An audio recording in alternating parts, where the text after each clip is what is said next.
अस्सलाम वालेकुम नाज़रीन, मेहरान टीवी सां गॾु मां आहियां सरदार अली लाखो। सभ खां पहिरियां हिकु नज़र हेडलाइंस ते। पाकिस्तान ऐं अफ़गान तालिबान में ॻाल्हियुनि जो ॿियूं अहम दौर अॼु तुर्की में शुरू थींदो। ॻाल्हियुनि में दहशतगर्दीअ जे ख़तरे खे मुंहुं ॾियण लाइ हिकु मज़बूत ऐं तस्दीक थियल निगरानीअ निज़ाम जे क़याम ते बहस कयो वेंदो। परॾेही ऑफिस जे तर्जुमान ताहिर अंदरानी ऐं तालिबान हुकूमत जे तर्जुमान ज़ैबुल्लाह मुजाहिद पारां इस्तंबुल में ॻाल्हियुनि जी तस्दीक। ॻाल्हियुनि जो मक़सदु अफ़गान सरज़मीन तां पाकिस्तान ख़िलाफ़ दहशतगर्दी ऐं पाकिस्तानी जानुनि जी वधीक नुक़सान खे रोकणु आहे।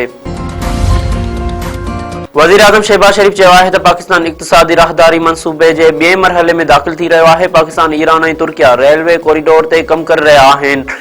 आलमी सतह ते ट्रांसपोर्ट ऐं राब्तनि वारे निज़ाम में तब्दीलियूं अची रहियूं आहिनि। इस्लामाबाद में रीजनल ट्रांसपोर्ट मिनिस्टर कॉन्फ्रेंस खे ख़िताब कंदे वज़ीर आज़म शहबाज शरीफ़ चयो त असांजो खितो मौजूदा प्लेट रोड इनिशिएटिव ताईं राब्तनि जो माहौल रहियो आहे, जिन में ग्वादर जे डिघे सामूंडी पट्टी ऐं कराची बंदरगाह मेरीटाइम सिल्क रोड शामिल आहिनि।